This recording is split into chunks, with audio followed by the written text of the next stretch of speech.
Now to an ugly little surprise that appears to be buried inside one of Glenn Beck's latest conspiracy theories. Take a listen to Beck naming people he believes are linked to, in his words, the quote, era of the big lie. Who is the intelligent minority? Edward Bernays, his uncle Sigmund Freud, George Soros, Governor Ed Rendell, Cass Sunstein, Andy Stern, Richard Trumka. Bernays, remember, he started as a journalist and he was a big fan of Walter Lippmann's work. Francis Fox Piven. You just heard Beck tick off 9 names plucked from the roll call of history. The ugly surprise? As Jeffrey Goldberg of The Atlantic pointed out, 8 of them are Jewish. 8 of the 9 people on his, quote, intelligent minority list are Jewish? Are you kidding me? Any chance that's random? He couldn't find a non-Jewish governor in the whole country to put on his idiotic conspiracy list? It was one thing when Beck was just a lunatic. Now he's a dangerous lunatic. Beck has accused the last person on that list, Francis Fox Piven, of a plan to, quote, collapse our economic system. Piven is now receiving death threats. With me now is Francis Fox Piven, a leading thinker on the left for decades and whose work includes seminal writings about poverty in America. She's a professor of political science at the City University of New York. Professor Piven, it's great to have you here, and I just wanted to ask you first, are you now or have you ever been a member of the intelligent minority? I don't know what that means.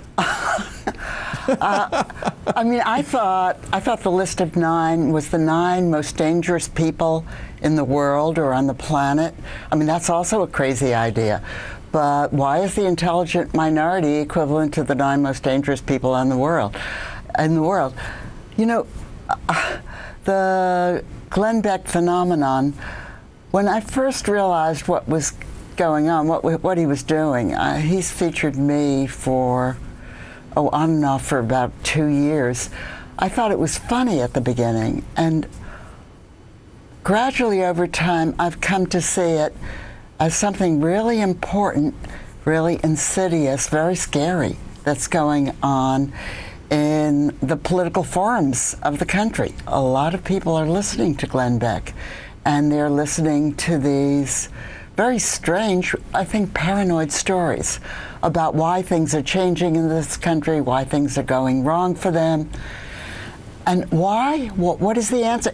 He points to these people, a handful of people. One of them is me. I have no idea why he even plucked me out of the tens of thousands of people he had to choose from. But that's not the point. The point is that he singles out particular people and tells this story about how big changes in American institutions can somehow be traced to something these people did.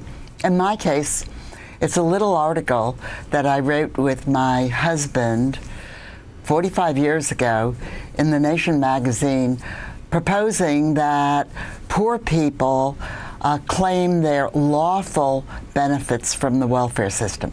Whatever you think of that proposal, it is so strange, really so strange, that someone would be able to enlarge it to make it an explanation for why the housing market collapsed, why the financial market collapsed, why Barack Obama was elected, why George Soros, why SDS, why.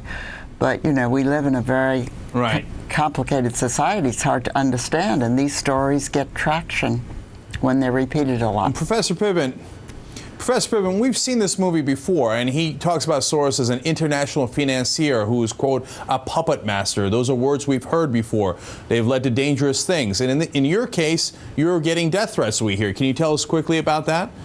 Well, the death threats, I think they began, you know, I don't watch Glenn Beck, and I don't look at his blog, The Blaze. So my friends or my students have to tell me about what's going on, or I don't pay any attention. I think the death threats escalated, at least, after I wrote an article that was on the Nation blog at the end of December. It was published in their January 10th issue, and it was a short essay trying to examine why the unemployed were not protesting, why they weren't doing what they had done during earlier periods of very serious unemployment, which was marching, rallying.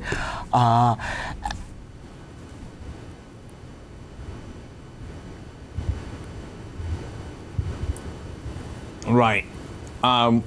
Professor Piven, we want to thank you for joining us tonight, and of course we hope you're all right, and this is dangerous times, so please take care of yourself. We really appreciate you joining us tonight. Thank you for having me. All right. We'll be right back.